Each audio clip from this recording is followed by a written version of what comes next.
But if you remember, the Great Recession started in 2007, but I was doing interviews on popular shows in mid-2008, and they were saying there's no recession.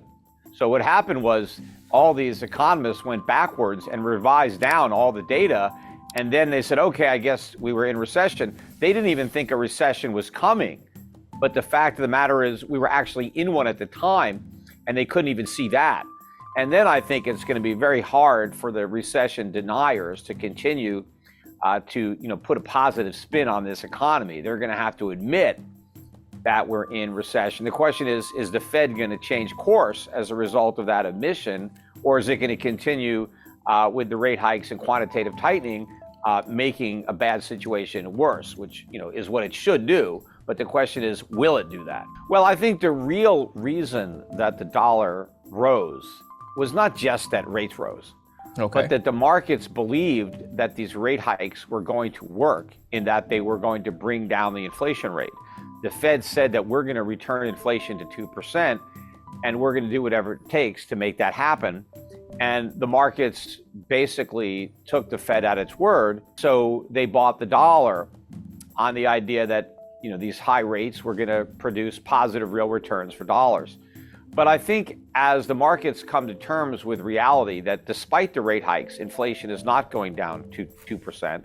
In fact, it's more likely to head higher after this brief dip that we've had. And so that even though the Fed has raised rates are still negative from a real term. And if you have negative real interest rates, that is not a incentive to hold dollars. That's an incentive to sell dollars, because the interest that you earn is not high enough to compensate you for the purchasing power that you lose. And so when investors figure this out, I think the dollar is going to fall sharply, and that's going to exacerbate the problem that the Fed is dealing with, because the strength of the dollar limited the rise in consumer prices in the United States in 2022. So even though prices were up a lot, they would have been up even more had the dollar not been strong relative to other currencies. Well, remember, all these countries were experiencing inflation. Most of the Eurozones, their inflation rates were higher than ours. I mean, they're still looking at, over 10% year-over-year inflation rates in many European countries. So all currencies were losing value. It's just that on a relative basis, it's like if I'm going backwards at 10 miles an hour and the car next to me is going backwards at 20 miles an hour, relative to the car going backwards at 20 miles an hour, I'm moving forwards. But I'm not moving forwards. In reality, I'm still going backwards. And so even though the dollar was strengthening relative to the euro or the yen, it was still losing value in real terms. Just it was losing value more slowly than the euro or the yen. So the euro and the yen will continue to lose value, but the dollar will go from losing value slower to losing value faster. So on the headline number, we got some relief. But of course, on the core, not so much. A lot of the prices continued to rise, even as some of the headline numbers were coming down. But also remember, prices continue to go up. It's not like they're coming down. They're just going up a little more slowly than they were going up before. But if prices were too high, even a little increase is still a problem. What we need is for prices to go down. We need to, for prices to recover, or for consumers to recover some of their lost purchasing power by having consumer prices actually fall. But that ain't going to happen.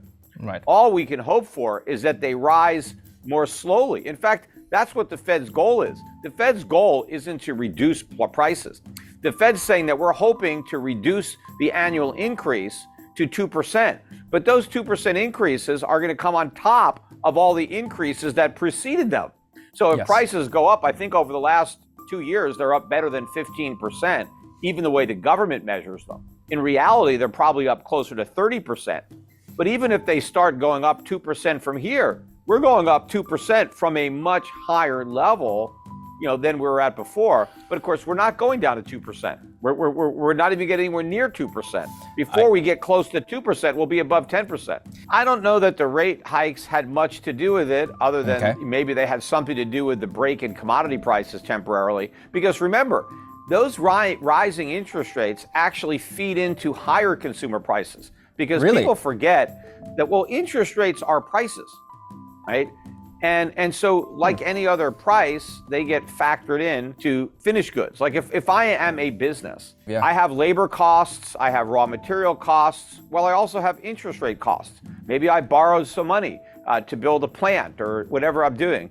And so I have to pay interest on my debt.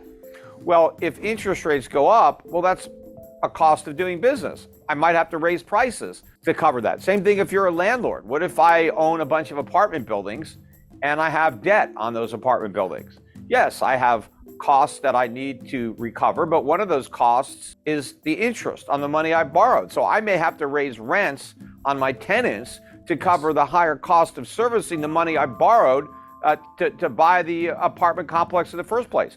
So as the Fed is raising interest rates, that is also working to raise prices.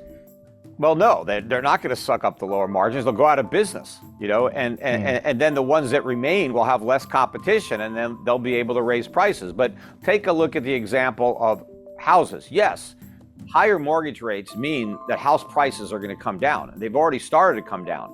But the cost of owning a home is not going down. The cost of owning a home is going up. The cost of buying a home is going up, even if the price is down. Because when you buy a house, the price is not even that important for most people, because they mortgage the price. They don't have the money, they have to borrow it. And even if the price goes down 10 or 20%, based on how much higher the mortgage rates are, it's actually more expensive to buy a cheaper house today because of your monthly payments. But your monthly mortgage payment is not it. What about your maintenance? What about your utilities? What about your insurance? These costs are going through the roof. So it's more and more expensive to own a home, to live in a home. These costs are going up, even if the price of the house goes down. And remember, during all these years where we supposedly had no inflation, real estate prices were going up. Well, during the rest of this decade, when we have high inflation, real estate prices are probably going to be going down.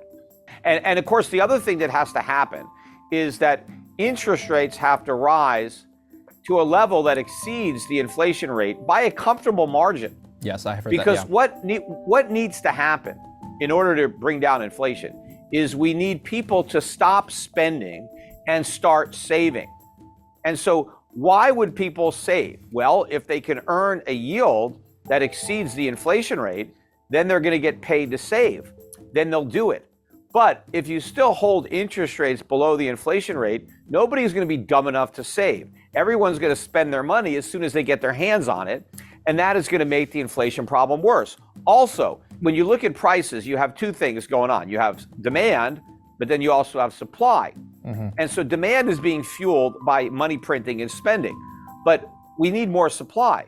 Well, if we have less spending and more savings, you kill two birds with one stone, because that reduces the demand, but it increases supply, because the money that is saved is then loaned out to businesses to make investments in capital that can increase productivity.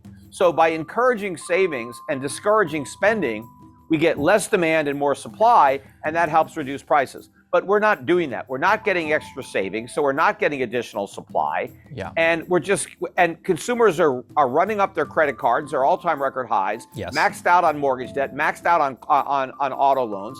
Everybody is borrowing and spending. So prices have got nowhere to go but up.